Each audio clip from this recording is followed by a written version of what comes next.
So I was there the day this game was released. I got the day one edition because I was genuinely excited and curious to see where this story could go. Part 1 was just really interesting, and if you want to see my review of it, click the card. So 2 was really high on my to play list, but it took me 3 years before I finally popped it in. I'm terrible at getting through my backlog. I am so sorry. This did me no favors because I had forgotten a lot of the little details and nuances from the first game, so parts of this one really confused me. But it's also not a problem, as the game has a mostly standalone story until it all kind of connects towards the end. In Death End Request 2, you follow Mai, who has had a pretty crummy start to her life. Her family is split apart when her mum and dad divorce, with her sister going with her mum. Now Mai's dad is abusive and horrible, but he does let her have a laptop and the internet, so I'm not sure why she didn't try and contact the police or anything. Instead, she loses herself in other worlds, including World's Odyssey, the place from the first game. Anyway, one day she just kinda snaps and gets revenge on her father. Ugh, it's pretty gruesome. After this event, she does go to therapy, thank God, but she is eventually put into an orphanage as she also learns her mother has passed away. Man, see what I told you, a crummy life. So my requests, see what I did there? To go to the same orphanage as her sister, who hasn't been replying to her messages. So rude. Welcome to Wordsworth, an all-girl orphanage where no one has ever heard of Mai's sister. Well, now the mystery is afoot. Teaming up with her roommate Rotti, they vowed to look into the missing sister as well as the strange things that are happening around town. There are monsters, missing kids, and strange nuns, and hey, don't I know you?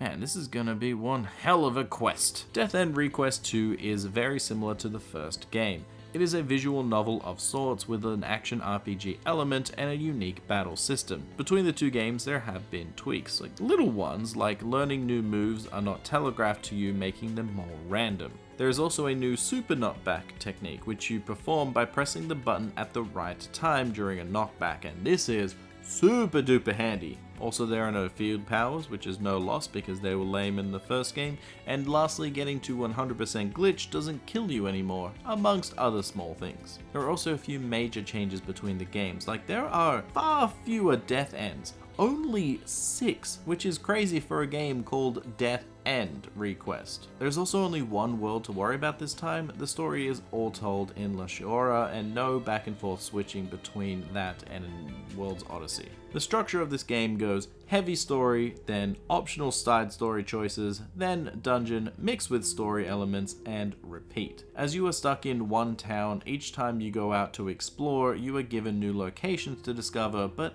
I was a little bit disappointed because the style is not on show here. There are a few distinct areas within the town, like the shopping district, the lake, the farm, and a festival, but the areas are pretty similar. They just feel like a town with a color hue swap. This made exploration pretty boring, as a lot of it has just that town aesthetic. Man, I want something new. Sure, the farm and lake look different, but it's just not enough. Even though part 1 had the stock standard level designs, they're all unique and distinct, making it better visually. While roaming the town, you will get into battles. The fights are alright, queue up to 3 moves and wail on an enemy just like the first game. If your final move has a knockback, then boom, you get to watch them fly. Now there is some strategy here with who you attack first, if you want to use magic or strength attacks, and which element you use because there are different strengths and weaknesses here. It is so similar to the first game that they don't even teach you all of the mechanics, just assuming that you've played the first one. It's strange. The problem with the fights are they become boring and monotonous very quickly, even more so for me because I have played that first game. Now there is some challenge to them, but that comes down to the fact that most enemies are damage sponges once again and have way too much HP,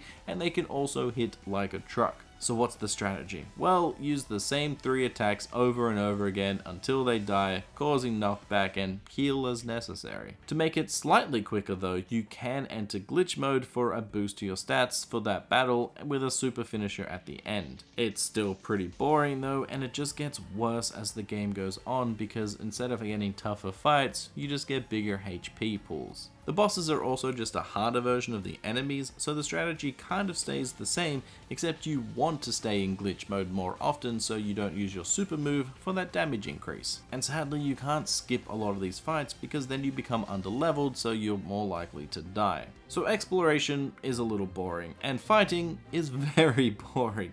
Let's hope the story can hook me like the first game. Well, it does and doesn't at the same time. Now, it starts off very strong and has a lot of momentum, but then it slows down as you get to know each of the students. After that though, everything moves along at a fairly good pace. Each new clue leads to more discoveries and more plot. I thought it was very well written, and some of the twists were a bit easy to spot, and others were just wild and fun. The main characters are all well written, and I liked how they interact with one another. Even the side characters get a few interesting moments to shine. Overall, the story is actually quite compelling with its characters and plot, and while it's not quite as amazing and strange and addicting as the first game, I was intrigued all the way through it. If you played the first game and enjoyed the story there, this will probably be right up your alley. My problems with the story are mostly spoilers, and I haven't done this in a while, but I always want to throw up a spoiler section, so skip ahead to this time if you don't want any spoilers. So early in the game, you bump into Sheena. Yay, a character from the first game, but apparently Arata has gone missing. Boo! His last location was this town. He came here due to the strange things that were happening which were getting in the way of his own personal goals. He leaves behind his laptop, but it barely serves a function,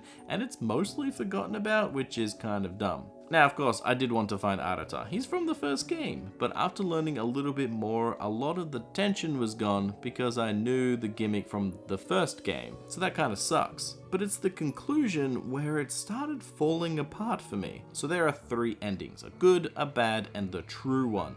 The good and true are almost the same with a little bit of additional stuff at the end, but it was so strange and didn't quite fit the rules established from the first game, and I don't think it quite makes sense. Also, it seems to set things up for a third game, which I now want desperately because I just want to see more of this story. One great addition to this game is a New Game Plus mode with additional scenes that are added, tying more of this plot to the first game, which I was super interested in. They bring back some characters, and the implications and new twists are just begging for that third game. So in my opinion, I think that Death End Request 2 is not worth it, due to the majority of the game being repetitive and boring. The exploration is not fun, and the battles aren't too interesting. Outside of maybe the first hour, and a few of the boss fights can be interesting, but don't get me started on the Pain Arena.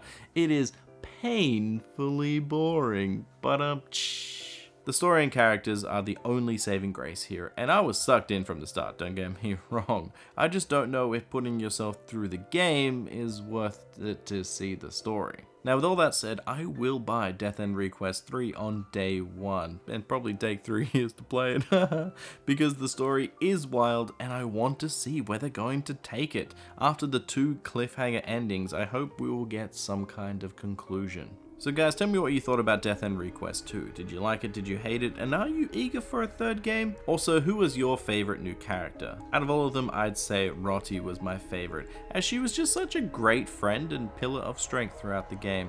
Also, don't forget to like and subscribe, and I'll see you guys next time. Bye!